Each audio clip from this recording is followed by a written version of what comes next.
En France, on a la chance de vivre en démocratie, et on est évidemment une très grande majorité à penser qu'il s'agit du meilleur des systèmes politiques. Une des choses qu'implique la démocratie, c'est que le peuple a le pouvoir de choisir ceux qu'il gouverne. Très bien.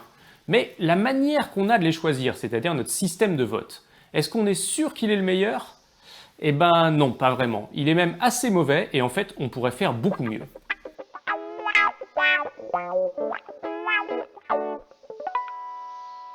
En France, sous la Ve République, l'élection reine, c'est évidemment l'élection présidentielle. Et elle se déroule dans ce qu'on appelle un scrutin uninominal à 2 tours. Alors uninominal, ça veut dire qu'on ne vote que pour une seule personne. Au premier tour, on a plein de candidats et on garde les 2 meilleurs pour les départager au deuxième tour. Ça paraît simple comme système, au point qu'on voit pas très bien comment on pourrait faire beaucoup mieux que ça. Et pourtant, on sait que ce système de vote, il produit des dysfonctionnements. L'exemple typique, c'est évidemment l'élection présidentielle de 2002. Alors petit rappel pour ceux qui s'en souviennent pas ou qui n'étaient pas nés, le 21 avril 2002, au premier tour, Jacques Chirac, qui était le président sortant, arrive en tête avec 19,9% des voix. Et à la surprise générale, c'est Jean-Marie Le Pen qui termine deuxième avec 16,9%, juste devant Lionel Jospin à 16,2%. Et on a donc un second tour Chirac-Le Pen, et Chirac l'emporte largement. Ce qu'il y a de bizarre dans le déroulement de cette élection, c'est que Lionel Jospin se trouve éliminé de peu, alors que les sondages de l'époque montraient que s'il avait été au deuxième tour, il aurait peut-être gagné aussi bien face à Le Pen que face à Chirac. Alors à l'époque, on avait attribué l'élimination de Lionel Jospin à la présence d'autres petites candidatures à gauche. Il y avait notamment Jean-Pierre Chevènement qui avait fait 5,3% et Christiane Taubira qui avait fait 2,3%. On avait déjà vu plus ou moins la même chose dans l'élection précédente, celle de 1995. Édouard Balladur, qui était archi-favori quelques semaines avant le scrutin, s'est fait sortir de peu du premier tour. Et on pense que si Philippe de Villiers, qui avait fait 4,7%, s'était pas présenté, c'est peut-être Balladur qui aurait été au deuxième tour à la place de Chirac. Le problème dans ces élections, c'est évidemment pas ce qu'on pense de Jospin, Le Pen ou Balladur, non. C'est le fait qu'à chaque fois, on a un candidat qui a une chance réelle de l'emporter et qui se trouve mis hors course à cause de la présence d'un petit candidat proche de son camp qui lui n'a aucune chance d'aller au bout. C'est quand même vraiment bizarre comme situation. Tenez, supposez qu'on ait ça en sport. Imaginez qu'à la finale du 100 mètres aux Jeux Olympiques, ça se joue entre 2-3 grands favoris, et que les petits candidats, ceux qui n'ont aucune chance de remporter la médaille, aient le droit de retenir les favoris par le short. Et que finalement, celui qui gagne la course soit pas forcément celui qui court le plus vite, mais celui qui aura réussi à se faire le moins retenir par le short. On trouverait ça complètement stupide, antisportif, absurde, injuste. Et pourtant, c'est exactement ça qui se passe à l'élection présidentielle. L'issue du scrutin est influencée de manière décisive par la présence ou l'absence de certains petits candidats. Et on trouve ça juste. Alors qu'on parle d'un truc qui est quand même autrement plus important que la finale du 100 mètres, c'est quand même juste l'avenir du pays. Mais bon, on s'est habitué à vivre avec cette bizarrerie démocratique au point qu'on la trouverait presque normale. Et pour la compenser, on a inventé un truc qui s'appelle le vote utile. Le principe du vote utile, c'est de se forcer à ne pas voter pour le candidat qu'on préfère, celui qu'on souhaiterait sincèrement voir élu, mais à voter pour un candidat qu'on aime moins, mais qui est mieux placé. En plus, à côté du vote utile, il y a l'inverse, c'est le vote protestataire, qui consiste justement à voter pour quelqu'un que, dans le fond, on souhaiterait pas franchement voir élu. Bon, donc au final, on est en démocratie, c'est super, on peut choisir nos dirigeants, très bien, mais la méthode par laquelle on les choisit est complètement buggée. C'est quand même un peu dommage, non? Est-ce qu'on pourrait pas trouver une manière différente d'élire le président ou la présidente qui évite tous ces problèmes? Un mode de scrutin qui soit plus efficace, plus robuste, plus représentatif? Eh bien, figurez-vous que cette question, elle a été étudiée par des politologues et des mathématiciens, et qu'on peut l'aborder sous l'angle de la science. Ce qui ne va pas dans le système actuel, on l'a vu, c'est que le score de candidats mineurs, qui n'ont aucune chance de l'emporter, peut décider de qui passe au second tour, et donc du vainqueur potentiel. Alors petite parenthèse, cette situation elle n'est pas spécifique à la France. Aux États-Unis c'est même encore pire, puisqu'il n'y a qu'un tour de scrutin.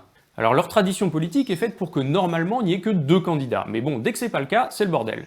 En 1992, George Bush, le père, se représentait contre Bill Clinton. Et normalement, Bush aurait dû l'emporter. Sauf qu'il y a eu un troisième candidat, Ross Perot, un indépendant plutôt à droite, qui avait fait presque 20%, et donc avait pris une partie des voix de Bush, et c'est Bill Clinton qui avait gagné. Pour éviter ce genre de situation, que ce soit en France ou aux États-Unis, une solution, ça serait peut-être de faire plus de tours de scrutin. Dans sa forme extrême, on pourrait même imaginer qu'on élimine un seul candidat à chaque tour, et on fait autant de tours que nécessaire pour désigner un vainqueur. Si on faisait comme ça, chacun serait libre de voter pour un petit candidat dans les premiers tours si c'est vraiment sa conviction, sans que ce soit ça qui ait une influence déterminante sur le scrutin. Alors là, vous allez me dire, ce système est quand même un peu compliqué. À la dernière élection présidentielle, il y avait 10 candidats, donc on aurait dû faire 9 tours de scrutin. Et donc on aurait mis plusieurs mois à élire le président. Eh ben non, en fait on n'a pas besoin de faire autant de tours de scrutin. Il existe une solution pour régler le problème en un seul tour. L'idée, c'est de demander aux électeurs non plus de mettre un seul bulletin dans l'urne, mais de classer tous les candidats par ordre de préférence. Avec ça, on peut déterminer le résultat de tous les tours de scrutin les uns après les autres. Alors voici comment on fait. Pour simuler le premier tour, on regarde seulement le premier choix de chaque électeur. On calcule le pourcentage des votes que chaque candidat a obtenu, et on regarde qui est arrivé dernier. Ce dernier, on l'élimine, c'est-à-dire qu'on le retire du classement de chacun des électeurs. Pour simuler le deuxième tour, on prend à nouveau le premier choix de chaque électeur. Sauf pour ceux qui avaient classé premier le candidat qui vient d'être éliminé.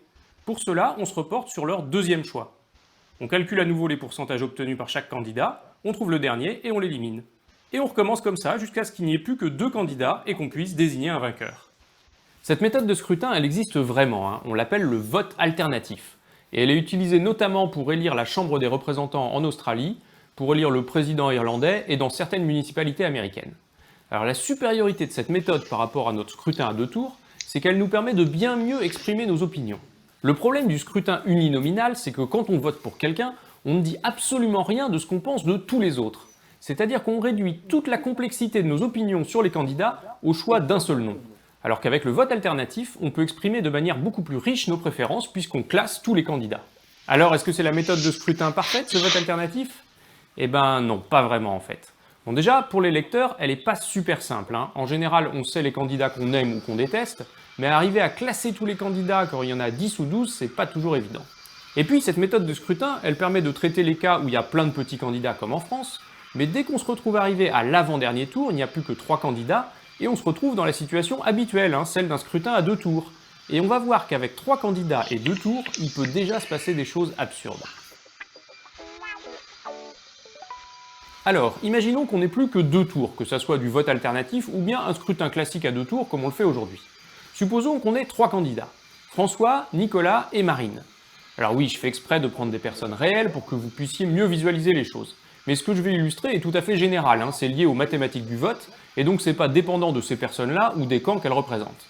Supposons que 34% de l'électorat choisissent de classer François devant Nicolas et Nicolas devant Marine, que 32% des gens préfèrent Nicolas à François et François à Marine, et que 34% des gens préfèrent Marine à Nicolas et Nicolas à François.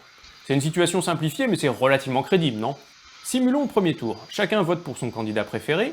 François fait 34%, Marine aussi, et Nicolas seulement 32%. Donc, il est éliminé.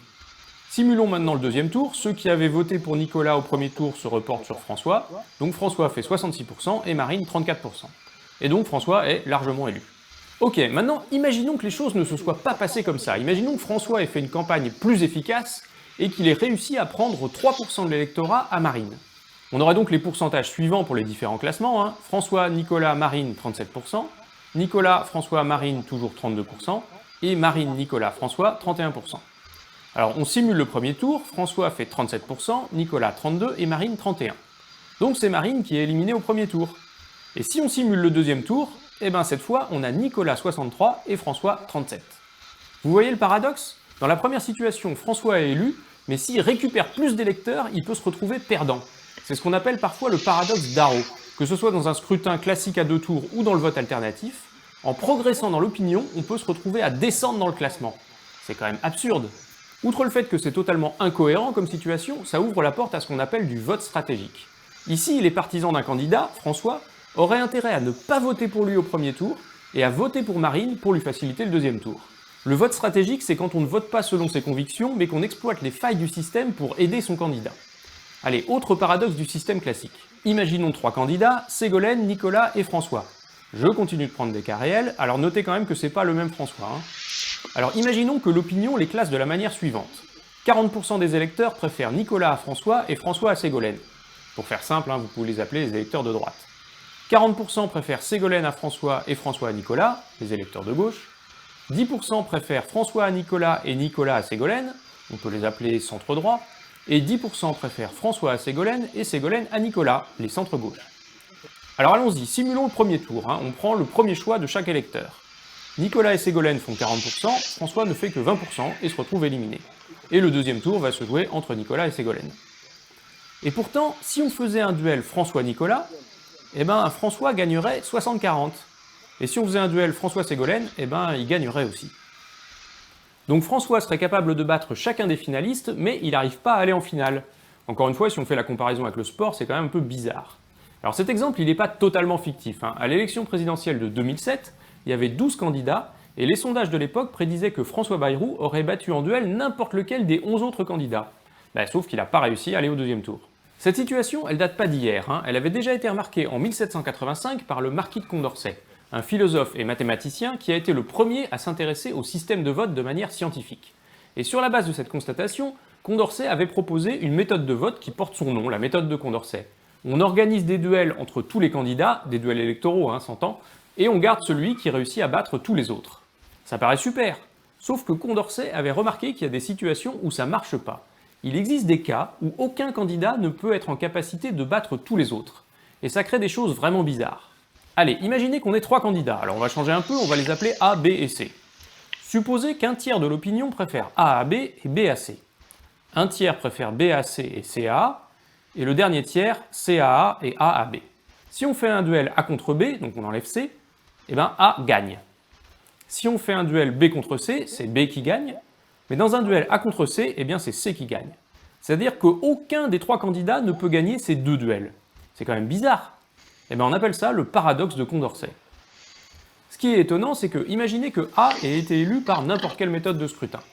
Dès le soir de son élection, si on faisait un référendum, il y aurait les 2 tiers de la population qui seraient d'accord pour le remplacer immédiatement par C. Oui, puisque C bat A dans l'opinion. Mais si on fait ça, les 2 tiers de la population seraient tout de suite d'accord pour destituer C au profit de B, puisque B bat C dans l'opinion. Sauf que si c'est B le président, les 2 tiers de la population seraient d'accord pour revenir à A. Donc faut trouver autre chose, hein. Un contemporain de Condorcet avec qui il avait pas mal discuté, le marquis de Borda, avait proposé une variante. Comme dans le vote alternatif, chacun classe tous les candidats. Et ensuite, pour les départager, on leur file des points, comme à l'Eurovision, par exemple 1 point au dernier, 2 points à l'avant-dernier, 3 points à l'avant-avant-dernier, etc. Et n points au premier s'il y a n candidats. Et celui qui a le plus de points gagne.